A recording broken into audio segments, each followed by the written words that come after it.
हम दिनों से ज्यादा भीड़ लोगों ने कर दी है। बहुत बहुत शुक्रिया मनोज आपका, देवव्रत आपका इस तमाम जानकारी के लिए। और छतरपुर से खबर मिल रही है इस वक्त, एक कोरोना संक्रमित मरीज ने खुदकुशी कर ली है।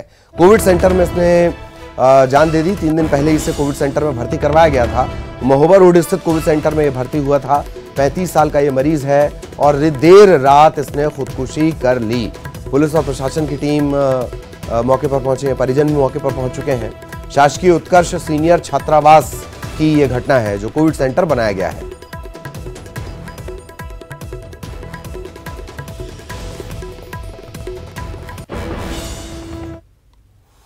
खबर जशपुर से, लाचार सिस्टम की तस्वीरें फिर सामने आई हैं। महिला को खाट में ढोकर ले जाया जा रहा है। महिला मरीज है ये, इसे खाट में ढोकर अस्पताल ले जाया गया। कई किलोमीटर चलने के बाद इसी तरीके से ये एक्सक्लूसिव तस्वीरें हैं, बदहाली की एक्सक्लूसिव तस्वीरें, विकास के विरोधाभास की एक्सक्लूसिव तस्वीरें। मशाल के सहारे, चूंकि देर रात सफर करना है, मशाल के सहारे मुख्य मार्ग तक इसे लाया गया। कई किलोमीटर चलने के बाद रात के अंधेरे में 4 किलोमीटर का लंबा सफर यह तय किया गया। सड़क और पुल की मांग सालों पुरानी है, लेकिन वो पूरी नहीं हो रही। सड़क और पुल नहीं है तो एम्बुलेंस नहीं पहुंच सकती, और यही वजह है कि इसी व्यवस्था, बगीचा विकासखंड के जबला का ये पूरा मामला, यही व्यवस्था है मरीजों को लाने की। होत का है ऊपर करा ना।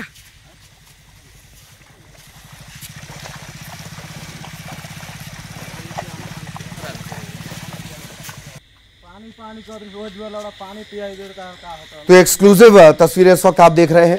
घाट पर ढोकर इसी तरीके से मुख्य मार्ग तक लाया जाता है। तकरीबन 4 किलोमीटर का ये लंबा सफर तय करते हैं। एक और खास बात की, इसी इलाके में हाथियों का दल भी घूम रहा है।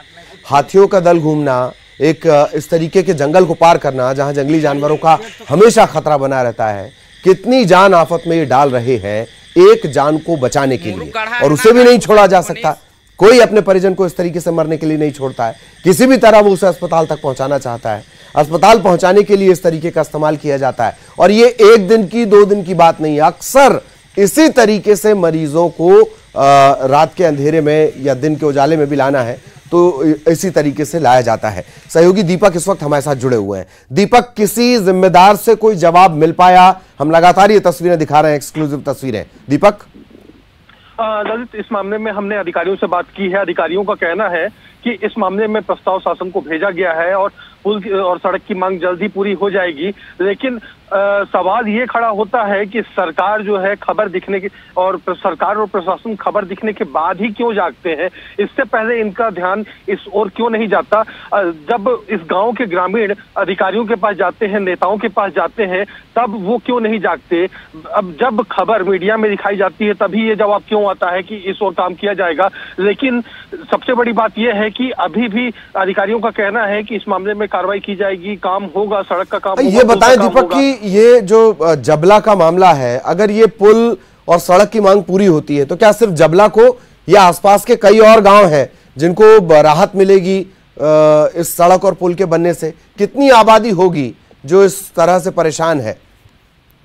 ललित, मैं आपको बताऊं कि तांबा कछार ग्राम पंचायत का आश्रित ग्राम है जबला, और इस गांव की आबादी 200 से ऊपर है। और मैं आपको बता दूं कि इससे पहले भी जो है चुनाव के वक्त कई बार वहां पर जनप्रतिनिधि पहुंचे थे, नेता पहुंचे थे, उनसे भी ग्रामीणों ने मांग की थी, लेकिन ये मांग पूरी नहीं हो पाई। अगर ये सड़क बन जाती है तो यहाँ के सैकड़ों ग्रामीणों को इसका फायदा होगा।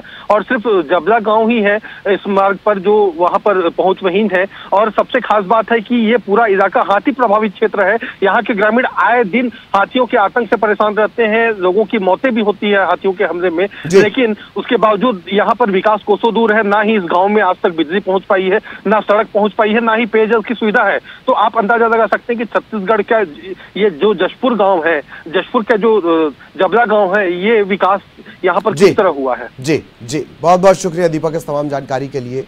दीपक जिस तरीके से जानकारी दे रहे हैं, आदिम युग ये सालों पहले ही जी रहे हैं।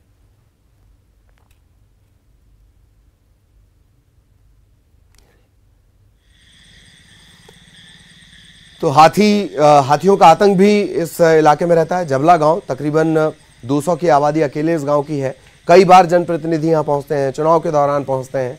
हर बार की तरह वादा इस बार भी किया गया होगा कि पुल की मांग पूरी हो जाएगी, एक सड़क की मांग पूरी हो जाएगी, लेकिन वो मांग पूरी नहीं हुई। और फिर इसी तरीके से मरीजों को ढोकर लाया जाता है। कायदे से तो यहाँ तक एम्बुलेंस पहुंचनी चाहिए, हर व्यक्ति तक स्वास्थ्य सेवाएं पहुंचनी चाहिए। इससे पहले की सरकार अंत्योदय की बात करती थी, अंतिम व्यक्ति तक पहुंचने की बात करती थी। नई सरकार और नए सब्ज बाग दिखाकर आई, तमाम तरह के वादे किए गए।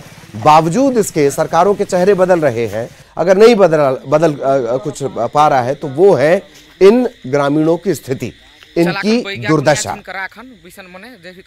जल्दी अस्पताल ने हो अखन झाड़ फूका वाला चक्कर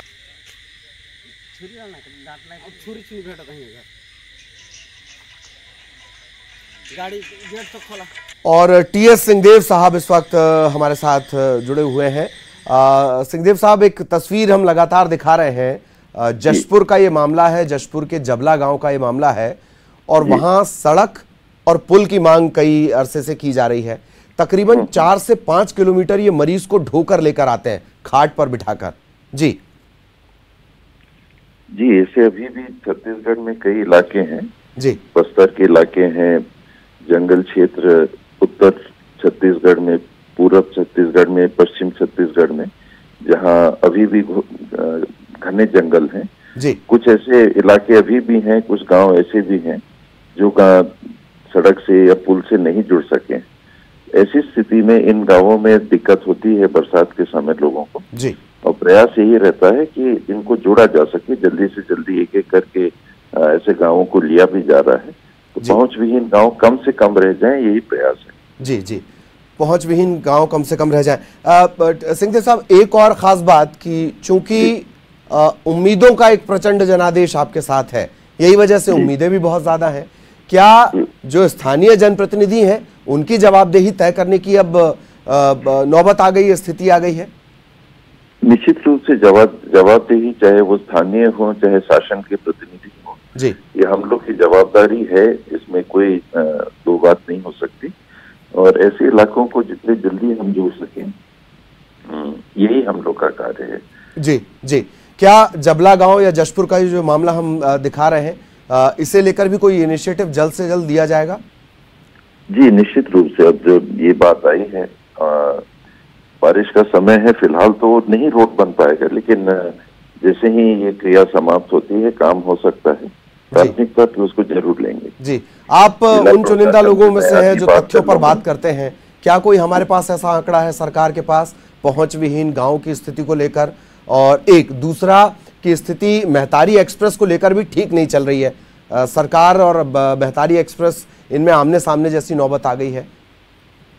महतारी एक्सप्रेस के जो संचालक हैं ये सरकार पे जरूर दबाव बना रहे हैं। इसमें 3 बातें हैं जी। एक, उसकी टेंडर की प्रक्रिया चल रही थी, उसमें भी बार बार ये बाधा आई कि शर्तों को बदलिए, शर्तों को बदलिए। हमने प्रयास यही किया कि एक लेवल प्लेइंग फील्ड दे सकें जिसमें अधिक से अधिक लोग भाग ले सकें। किसी एक पार्टी के लिए या किसी एक कॉन्ट्रैक्टर के लिए लोडेड नहीं होना चाहिए कि उनके पक्ष के शर्त बन गए हैं तो काम किसी को मिल जाए। इसी में 2 बार उसमें डिले हुआ और इनके साथ जो वर्तमान कंपनी है अग्रीमेंट था कि कुछ समय और आप चला सकते हैं क्या, तो उस रेट को लेके चर्चा हुई। रेट भी अभी नेगोशिएशन उसी पे चल रहा था कि हम कितना रेट बढ़ा के जायज रेट दे सकते हैं। पब्लिक मनी है, उसका हमको इस्तेमाल करना है, जिम्मेदारी से इस्तेमाल करना है। तीसरा उनका ये कहना था कि कुछ महीनों का हमको पूरा पेमेंट नहीं मिला है। विभाग से मैंने बात की तो विभाग का ये कहना था कि मान लीजिए कि 3 करोड़ का उनका कॉन्ट्रैक्ट अगर 1 महीने का है तो किसी महीने में 1 करोड़ 20 लाख, किसी महीने में 1 करोड़ 50 लाख, किसी महीने में 1 करोड़ 80 लाख का भुगतान हुआ है। और कारण ये है कि उनकी गाड़ियां नहीं चली हैं। जी, लेकिन ये लग रहा है कि अब एक सिचुएशन, फैसले की सिचुएशन पर स्थिति आ सकती है। मैं मंत्री जी आपको रोकना चाह रहा हूँ, बहुत बहुत शुक्रिया हमारे साथ जुड़ने के लिए। और पूरी उम्मीद है कि जशपुर को लेकर जैसी बात उन्होंने कही है, कहीं ना कहीं इनिशिएट लिया जाएगा। उम्मीद यही है कि वो बदकिस्मती इन सभी की खत्म हो। इसी के साथ इस बुलेटिन में इतना ही। नमस्कार।